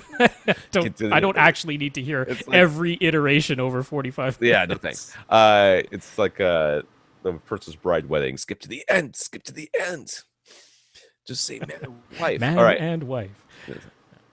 My kids love that movie. I'm so glad they As do. well they should. They should. My wife had never seen it. And I'm like, you've never seen it? This was like 10 years ago. I'm like, you've never seen it? She goes, no. I'm like, your upbringing is so poor. Really bad. You're just a neglected child. They showed it to us in school. It was like mandatory viewing. I don't know how. I saw it in high school. I guess it came out right around my senior year of high school. I even read the book, which is also very good. All right, Jay. He sent us an article describing a Klipsch engineer testing reflected sound, Atmos-enabled speakers on the vaulted ceiling. Yeah. Vaulted. Now, yeah. The way I read this was that the person who was writing this was talking to the sound engineer from Klipsch who tested it in his house, which had vaulted ceilings, and he reports that they sounded great. Yes, he reports that the Klipsch engineer reported that Klipsch's upward-firing speakers sounded great in his house, and he has a vaulted ceiling. I try to see how this is an unbiased opinion here. Yeah. But, yeah. Take that for what it's worth, I guess. You could put as much stock in that as you deem necessary, as you deem it worthy. I, on the other hand, will hear it before I believe it, because that sounds like a load of horseman. I mean, here's the thing, is that I don't really know how much sound is actually reflecting off any ceiling. Like, well, I don't. Said too. He said maybe it's just going above our heads or whatever. Well, because part of what makes a Dolby enabled Atmos speaker such a thing is that it has this curve built in, or the curve is part of when you set inside your AV receiver and you tell it, I have Dolby enabled upward firing speakers. It applies this very, it's not a subtle curve that's being applied. It is Dolby's head-related transfer function. It is what EQ they believe needs to be applied to a speaker to make it seem as though sounds are coming from above you when they're played out of the speaker. So I mean, I can strongly suspect that the amount of sound that is actually reflecting off the ceiling and bouncing back down to you is substantially less than the amount of sound that just goes straight from the upward firing speaker to your ear, but contains this head-related transfer function, so your brain goes, oh, that came from above me as opposed to in front of me or behind me. You make a really good point. I hadn't really thought about this, but it almost makes sense that, they say, okay, we have these parameters for speakers that you must hit. And what if one of them is a specific off-axis response? It is. And okay, let me finish. And what they're really doing with their DSPs and stuff that they won't tell us about is they're doing the same sort of phase type playing stuff that they do with these 2-channel surround bars, which simulate surround sound by playing with phase. It's not even a phase adjustment. It's the same way that in a good binaural recording, or in a Smith realizer, you can have on a pair of headphones and be 100% convinced that a sound came from above you. Now, we know for a fact that the sound was being fired straight into your ears. I mean, this works with in-ear monitors. Which is phase, though. That's why they do that, yeah. Well, it's like a EQ function on the curve as well. So it is this head-related transfer function, which is a specific curve, a specific type of phase adjustment that is what clues your brain into this sound came from above me. Is that the speakers themselves actually do not need to be pointed up. Maybe what I'm getting at. Yeah, maybe. What if that's really the case? If really what they're worried about is this head, this DSP that they're applying, and it's really more about that. The pointed up is more of a psychological thing for us. It could be. Yeah. That actually it's almost Illuminati level messing with us. Well, I mean, the thing is, really high frequencies, like above 10 kilohertz, we're talking. They are like they do come out like a beam, and they do reflect off of hard flat surfaces. So. Yeah. I mean, that can be demonstrated pretty easily. So it's not that no sound is reflecting off the ceiling, but I'm betting it's only like the highest pitched sounds. I agree. And what if they're just rolling all that stuff off, or most of it off, and there's not that much happening that's actually being bounced, and because 10 kilohertz is crazy high. It is, and there's a lot of us. I don't know what my hearing is these days, but the last time I had a test, I was testing up to 16 pretty easily, and I think the headphones kicked out after that. They told me that I got all the way up to 20, but I don't believe it. But a lot of us 12, 14. You've been to a couple concerts. You ride motorcycles. You like Harleys. You like loud cars. You work construction or have worked construction for any length of time. You work at an airport. There's just a lot of different ways that you can damage your hearing, and you're not hearing much up past 12. I mean, all the mid-range, like all the sounds from 1 kilohertz to 4 kilohertz, those aren't so directional that you're not getting a direct, direct sound wave that came out of, yes, it happens to be facing sort of upwards, but you got a direct sound wave that came from that driver straight through the air to your ears. It didn't bounce off of anything. And like 1 kilohertz, that is definitely happening. So that's why they're applying this whole, DSP, this whole head-related transfer function to it, because that's what's fooling your ear into thinking it's coming from above you. So, you know what? I think this will probably work. I think it probably doesn't really matter what your ceiling is. I mean, maybe there's a little bit of directional effect for the really high frequencies that will be improved by having a flat ceiling. It's psychological.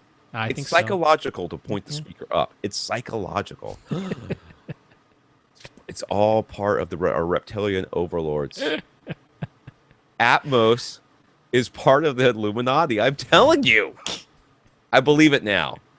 Jeremy. At least we have an episode title. Jaremy discovered AVRant a few months ago. It has an interesting spelling of his name. Jaremy.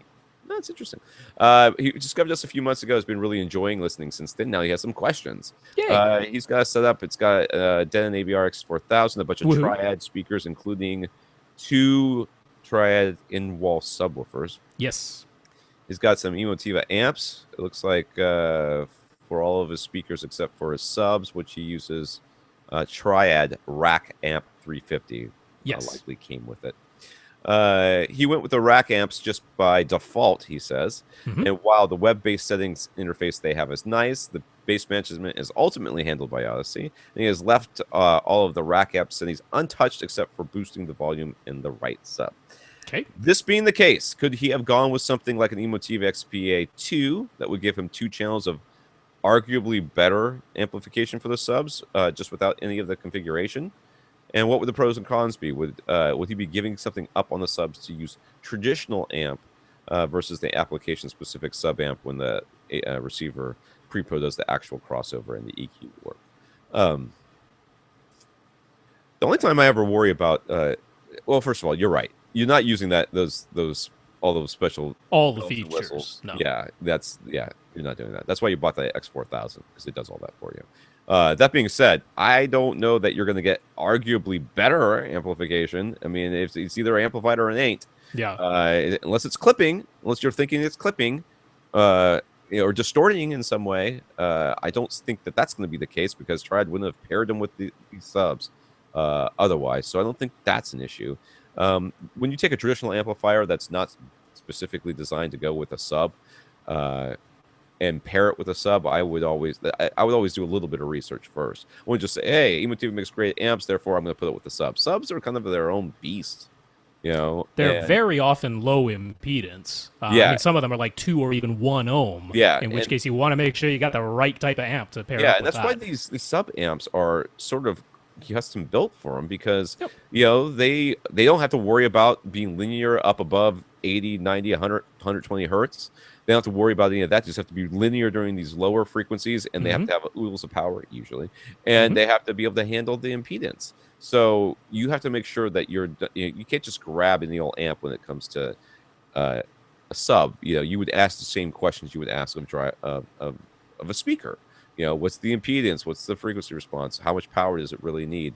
That sort of thing. So the other part of it is, when it's a subwoofer amplifier, I almost always want to have a gain adjustment on the amplifier itself. Because, okay, inside the X4000, you have a range of, what is it, plus or minus 10 or plus or minus 12? Something like that. Okay, that's a pretty decent range, but it's not impossible to be outside of that range, because that's just adjusting the strength of the voltage signal being sent out of the preamp to your subwoofer's amplifier. It might not necessarily give you the actual volume level and volume range that you want from the subwoofer, depending on how far away it is and what your room is like and all that type of stuff.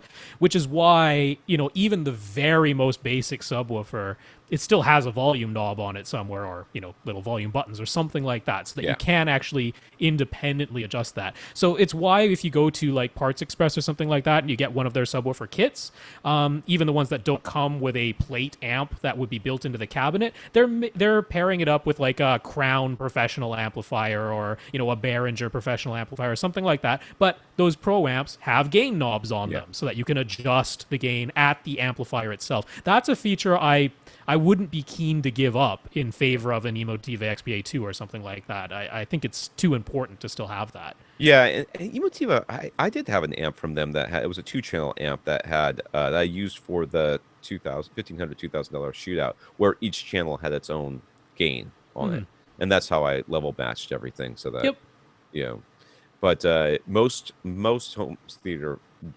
specific amps don't have gains on them. Some do, but most don't. So I don't know how much he paid for these Triad rack amps. So maybe he's thinking like, I'm not using all the extra features, because it does, EQ and filters and stuff like that. He's like, I'm not using any of that. So if he paid, a fair bit more than what it would have cost to buy an XPA2, he's like, maybe I could have saved myself some money. I would have said, well, I wouldn't go with the Emotive XPA2, but maybe you could just get yourself a nice Crown, DSP 3500 or something like that, like one of these pretty inexpensive, super powerful Class D amps that everybody's using for their, DIY subs that they're building from Parts Express. I'm like, you could have gone that route, because all you really need is a gain adjustment. You don't really need much else. So, yeah. But it's there. You might use it in the future. Who knows? That's true. Bill gave us shared a photo with us. We'll put it. I've seen that photo before elsewhere. It's very cute. It's got like a little, I don't know, pitbull or something, some sort of dog, and he's wearing a harness, and it's got like a saddlebags on each side of his torso, and each one has a little puppy in there, a little puppy, and it says 2 subwoofers. That's right. So very cute. Yes, very cute. Bob has a Sony Bravia TV and a Sony Blu-ray player and a Sony soundbar. I see a trend here. which all play very nicely together using Bravia Sync. That's Sony's version of HDMI CEC, and he really enjoys its convenience. He would like to replace the soundbar with an AVR at some point, but doesn't want to be limited to just Sony receivers. Good choice. Yes, that's true, because Sony receivers suck it. That is the key Some thing. folks were just asking, they're like, where are the not necessarily the basic Sony, but like Sony ES, which, in general, the Sony ES products have been pretty good. They're like, why aren't there's not a single Sony ES Atmos receiver, let alone one with Atmos and DTSX? I'm like, I don't know, but I wouldn't be looking at Sony right now for receivers. That's all I can say. Yeah. He doesn't want to be limited to just Sony receivers. Will the HDMI CEC and other receiver brands work with Bravia Sync in his other components? Maybe. I'm going to go with no. Honestly, Oh. honestly, Bob, to be safe, I'm going to say no. It's not going to work. Now, will it work? Yes. Technically, it will, because it's all based on HDMI CEC. It's all based on that, and they're all supposed to work together. And what we do know is that when you get all the same brand, they work really well together. Like Clint had a system that was like a sound bar that had like a Blu-ray player in it or some DVD player in it, and it was Samsung connected up to a Samsung, and the AnyNet or whatever the crap it is that they call it worked great, right? But I used 3 different models, and when the HDMI CEC was on, sometimes things would go on when they're supposed to on, sometimes they wouldn't, the audio would drop out, all sorts of weirdness would happen, and when I turned it all off and just powered things on individually, it worked a lot better. So my guess is, Bob, that you may be able to do some research and say, I'm looking to look at that, whatever product you're looking at, whatever Denon you're looking at, and just do Denon, whatever the product name is, whatever your TV's name is, and a search for the Bravia Sync, right? And whatever. See if any issues come up. See if anybody's complaining that it's not working. But chances are, I think to be on the safe side, I'm going to go with no. It's probably going to end up being more trouble than it's worth, and you'll end up turning it all off. So if you want to stick with this whole thing, now the other option is to get a universal remote. Yes. And then do that, because that works really well, generally speaking. Yeah, I have to say, like, when you're deciding on your future AV receiver, I would not make HDMI CEC the focal point at all. I would put every other feature possible above that in the priority list, because the last thing I would want to do, including the color of the knob, is buy a receiver that I'm not entirely happy with in other ways, just because it happens to work better with Sony's version of CEC. Like that to me is not a trade-off ever worth making. I mean, if it were right now, I'd clearly be looking at a Denon or Marantz model, just because I think this year, they've really knocked it out of the park compared to the competition. Okay, I would cross my fingers that Denon and Marantz's CEC works with Sony, but if it doesn't, I wouldn't move away from that. I mean, maybe I would consider a Yamaha, because I think they're right in second place this year. They have been for a while. I wouldn't go to an Onkyo if I care at all about room correction or having more than 7 speakers, because they don't offer anything with more than 7 speakers this year, at least not yet, and their room correction is horrible. So I wouldn't sacrifice Odyssey Multi-Q XT32 just to get maybe Onkyo's ROHS, which is what they call CEC. Maybe that works a little better. Yeah, I have no idea. So. What? I'm trying to figure out what those letters could possibly mean. I think the R is remote. That's the only one I can think of. But no, so CEC, I get where Bob is coming from, because when it works like it is in his current setup, it is really nice. But I would easily sacrifice it in favor of getting the AV receiver performance and features that I want. And then I would buy myself a Harmony. Yes, a Harmony. Yeah. Get yourself a Harmony. A couple $100. You get the one with the little hockey puck thing. Mm-hmm. Good to go. Easiest pie, set that thing up. Best thing I ever did was put one of those things in my Harmony hub. The hubs are great. The hubs are great. My mom's still bugging me to get her one. All right. I don't live in the McMansion, Kris, who does live in the McMansion. Isn't he in our heads. Isn't he the one with the the sub. We were going to do the sub tsunami. Was that him? Yeah, he was going to have. Well, we were suggesting like two HSU those massive ones, VTF 15Hs, like like facing each other even. Yeah. We were suggesting that. I think he went with what PC 12 pluses. I think is what he ended up with, if I'm recalling correctly. Anyways, still pretty darn good. He sent us a link to a Kickstarter for the world's lightest headphone amplifier. Yeah, it's called the Aqua. Yeah, it's just this little... I make sounds of derision at this thing. Yeah.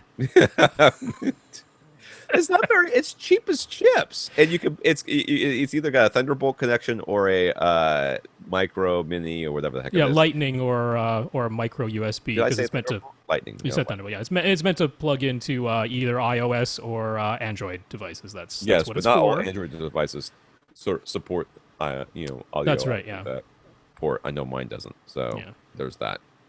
It doesn't have any batteries. It doesn't have any batteries, so it's going to suck your phone dry. It has volume control. It's got 24-bit, 192 kilohertz DACs in there. Oh, which they completely misrepresented what those do. They're like, oh, if you have 192 kilohertz 24-bit DACs, it'll increase your dynamic range. No, it won't. No, that's not how that works. It's nothing to do with the dynamic range of your music. Yeah. But that's what they represented it as. Well, people are stupid. This video that they had in their own marketing video, they walk up to the obviously paid actor who's supposed to be some random guy on the street, and he's like, "Ooh, that's crisp. Oh, that's crisp." And then they walk up to some other paid actress girl on a park bench, because that's what people do. They're just like, "Sure, I'll try this thing." Random person shoving a camera in my face. This isn't set up at all. And she's like, "Oh yeah, the bass is much stronger." I'm like, "The thing is a smiley face curve.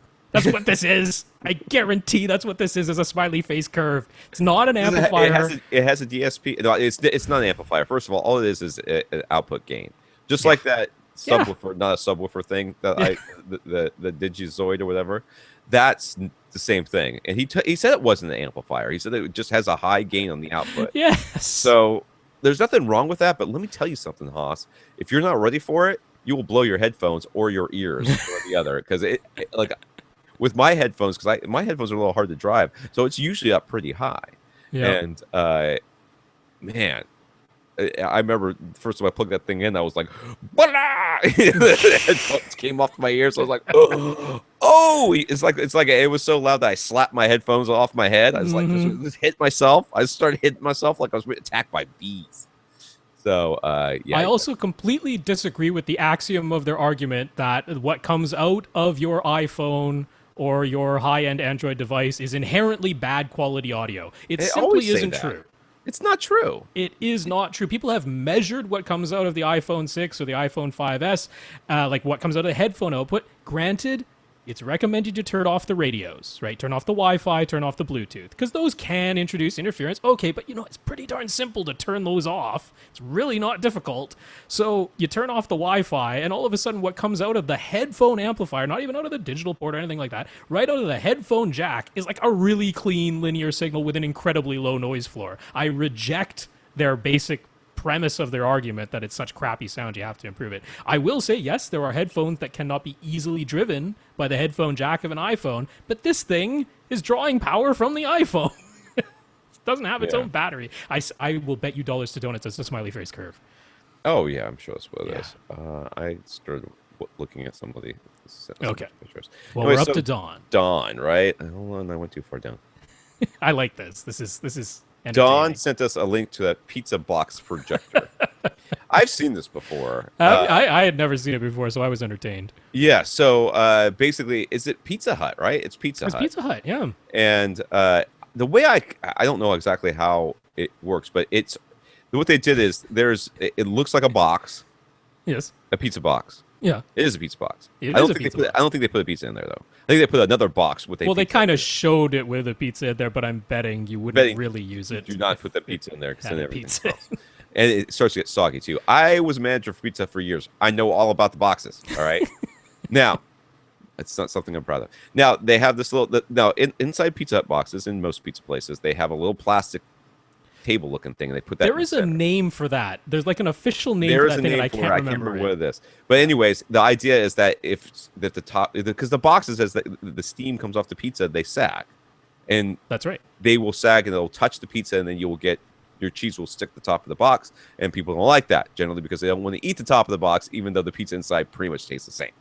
So they put the little table thing there. Well, the little table thing is much bigger, and it actually has a lens in it. So you get the pizza box, and you knock out the lens, this little hole, then you take the lens off of this little table 3 thing, and you put the lens in that little hole. Then you turn the 3 thing over, and you take your phone, and you scan whatever code it is, and it gives QR you code. a movie, basically, and set your phone up for so you max out the brightness, and you put it in the box, and then you set the little table, your little phone up onto the table thing so that it holds it up. Props it up. Then you close the box, and then the light goes from your phone through that lens, which is then it's concave or convex or whatever it is, and then it's going to be convex. Well, concave in relation to the phone, and convex. To the phone, convex on the outside of the box. Yeah. And then sprays the light up on the wall, and what looked to be some really, really horrible images. Like I would get about 5 minutes into it and go, yeah, no, let's just Netflix it. This is the terrible. only light being provided is what can come out of the screen of your phone. So Yes. this is not going to be a light cannon. This is the polar opposite of a light Go cannon. into your closet and watch it in there. As bright as your phone can get, that is how many lumens are coming out of this lens. Also, where does the sound come from? Is it just coming out of the little speaker in your phone? Box. So the pizza box is acting as an amplifier, little resonant chamber there. That's what's going on. Do they have a hole in the pizza box for the sound to get out? No, there was no hole for the sound. Well, where does the sound come from? I care about the sound just as much as the picture. Sound. Well, what kind of movie am I going to watch without sound, even if it's coming out of my single iPhone speaker? It's not a box. It's not going to be sound. This is not high-end video and audio, folks. It's really not. It's a pizza box. It's a good marketing thing. It's funny. I was quite tickled by it. I had seen it before. I had just forgotten about it. But I'd seen it. Yeah. Marcel. Marcel might be last. How long have we been on? I feel like it's forever. An hour 41. How many more questions do we have? A million. Marcel sent some answers to questions we had about his questions. Mm-hmm. What was his question? This was the fellow who was like, he's watching concerts on Blu-ray, and he's like, the audio is wildly different from disc to disc. Yeah. Anyways, he's got his dynamic EQ turned on, which we suggested. Mm-hmm. Dynamic volume is turned off, which we always suggest. He is not listening at full reference volume, typically 15 or 20 dB below, like Rob thought. I listen even lower than that, generally speaking, in this home theater, 30, depending on the source, 35 to 25 dB down from reference. Now, when I'm watching a Blu-ray, I find that I have to goose it a lot more, and I'm usually closer. If it's kind of mellow, and I don't but if I'm trying to if it's a good movie, it's loud, I'll be up to -5. I'll be really close to reference volume. He has run Odyssey room correction. His HTPC is running JRiver version 20, and he's bit streaming to his AVR. Okay. When he said full frequency range, what he really meant was to preserve the full dynamic range. Okay, so he doesn't want to compress anything. Just fine. Yeah, so he does not want dynamic volume on. That is for sure. That is good. He is confident his setup is configured correctly and agrees it's simply an issue of different Blu-rays/DVDs being mixed at different levels. Like we said, he notes that he has tried replay gain before, which is what Rob suggested, and it works well, but since he switched to JRiver, he uses the built-in volume leveling and adaptive volume TSP modes within JRiver. These modes work great with audio files, not audio files like the people, audio files of audio. Yeah, and will also work with the audio embedded in video. Since he's been a bit streamed to his AVR, his Blu-ray rips, or MKVs, are not affected by the DSP. He says he could have JRiver do the decoding and output PCM, then the DSP modes should take an effect, but he will have to test it. So we have to wait to hear back from him. Okay. Yeah. No, all of that makes sense. And Yeah, I mean, I did want to confirm with him that the setup was correct because, I mean, we may as well check it, right? It's not impossible that if the setup were incorrect, that was the responsible thing for the problem. But I mean, I have certainly listened from disc to disc, even just, not even concerts, just movies. And some movies are just mixed louder than others. I mean, they are. So, yeah. We were just talking about that with the Beastie Boys the other day, right? Yeah. Didn't I say that? I was just disturbed at whoever did the mixing. I mean, really kind of angry. And I don't know if it's just the Pandora versions of it, because I listen to a lot of Pandora, do a lot of driving. I even installed, I'm very proud of myself, I installed a port. I have a thing, right? You know, that because my car's 2003. So I bought a little box, and I had to take out the head unit and plug it into the back. So it looks like the CD changer. Like a CD still works, but it looks like a CD changer. So I change it to that input, and it goes to this little box, which has two cables that come out of it. One of it plugs into an iPod, which lives in my my glove box, and the other one just plugged into like this 3.5 inch 3.5 millimeter plug, which I can plug into my phone. So if the iPod is plugged in, that defaults to that. But if I unplug the iPod and then plug in this other thing to my phone, I could use, you know, Pandora or whatever I want. The problem was I always had to have this cable hanging out of my glove box. So this week I installed this little port I bought from Amazon for like $10, which plugged in, you know, you take a little spade bit, drill it in there, you pull it through, it clicks in place, plug it in there. Bob's your uncle. Looks like you have a real little port on your car. I'm so proud of myself that I did that. I know, like, really. Talk about setting the bar low for drilling a hole and putting a little plastic collar and pull the cable through. Little plastic collar. But I did it myself. That means something to me. Anyway, so are we gonna stop? I think we should stop. Oh, let's just hit Ashley's because it's not long. I don't think I watched this. PS3. I think that's why I don't want to do it. Anyways, Ashley saw a video from Heron Fidelity where Robert Heron set up a PS3 for optimal picture and sound settings. When setting up the BD DVD upscaler, he recommends selecting the off setting, but CNET, AVS Forums, and other reputable names, I don't know if that's you or not, recommended setting this to normal and not off. Robert says that the reason for setting it to off is to prevent overscan. Overscan, huh? Is this correct, and do we recommend it be set to off as well? Do we agree with his other settings? If not, what do we recommend as the best PS3 settings for optimal sound and picture quality? Excuse me, we've talked about this a number of times before. I know when I got my PS3, we covered it, so that was about 1,000,000 years ago. So we should go through it again real quick. Yeah, well, I'm actually happy because I looked up the video to which he was referring, and for once, I don't have anything to correct. Robert Heron went through all the settings, and I'm like, yep, that's all right. So we can put up the link to this video, and that is a great resource on how to choose the optimal settings. When he is talking about this particular BD DVD upscaler, and really it's only a DVD upscaler. I mean, it's theoretically possible. What Blu-ray it would upscale. No, it's theoretically possible all the ones that are 480p. Yeah, all those Blu-rays. There was like one or two 1080i Blu-rays. I know that existed. But yeah, what's going on here is it really only applies to non-anamorphic DVDs. And this could be like some older TV series that were in 4:3 aspect ratio, so they didn't put it in anamorphic style. It was just non-anamorphic. The PS3 does have I guess you could call it a glitch. I mean, it's just a decision where when it's non-anamorphic and it upscales it does like use some overscan because it's assuming that it's an old 4:3 TV signal where there was noise around the edges of the image. With the original TV broadcast, they had noise in like usually the upper edge of the image, which is why they had overscan in the first place, was so you never saw that signal noise. So that's basically what's going on there. He's like, nope, don't do that. Keep it perfect pixel for pixel and don't use the built-in upscaler.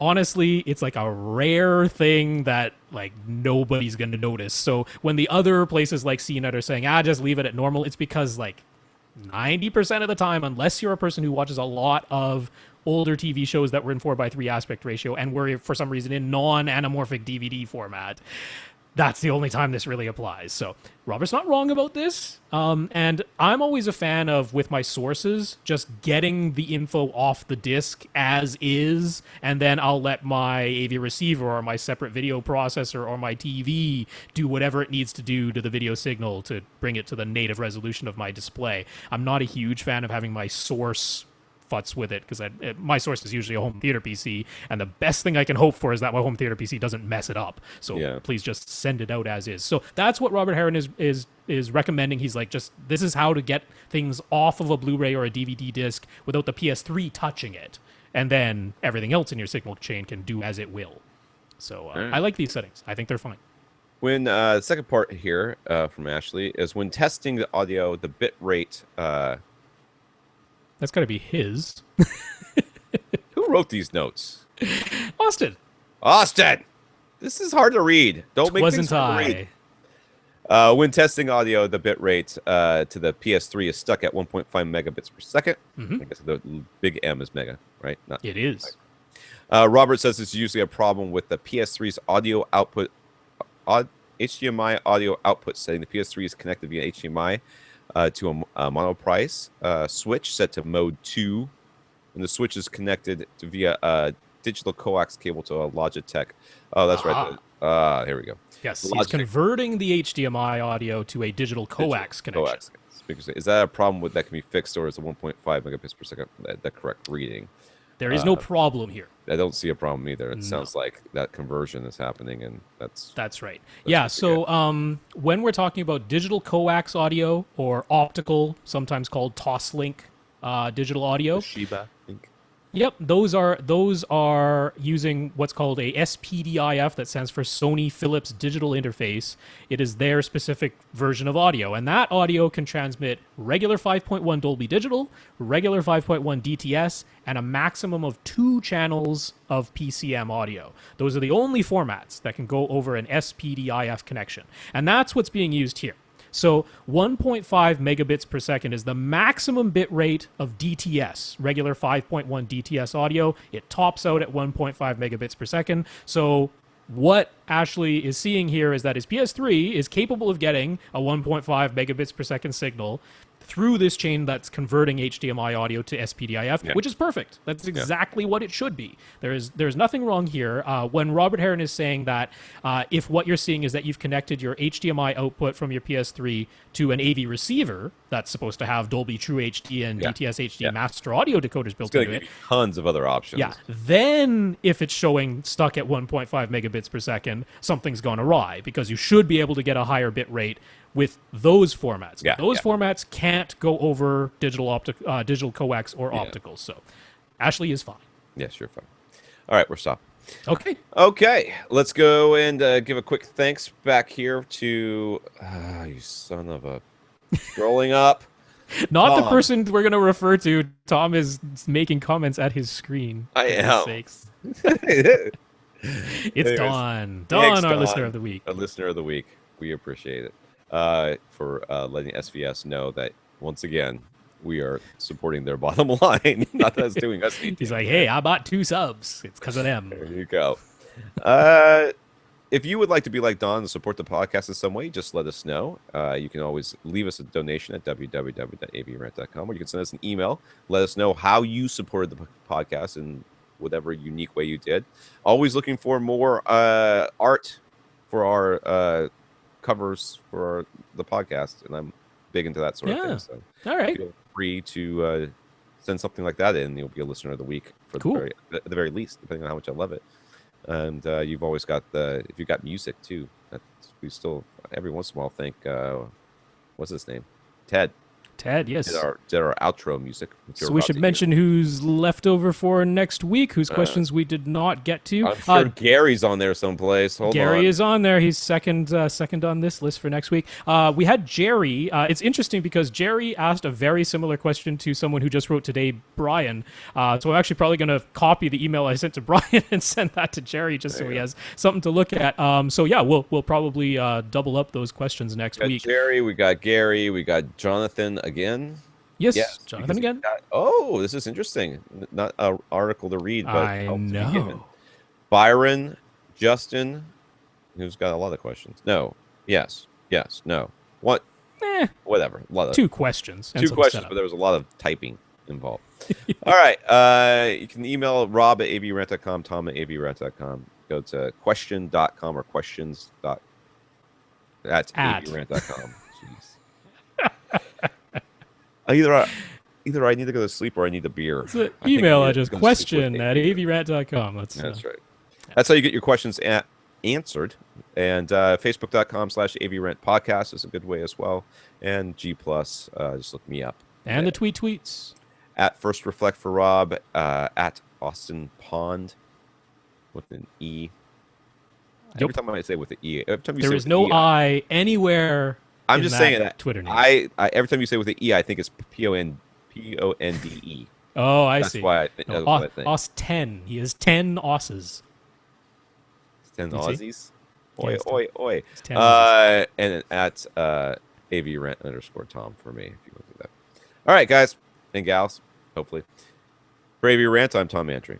And I'm Rob H. Now go out and listen to something. After party in a few. I forgot to press stop.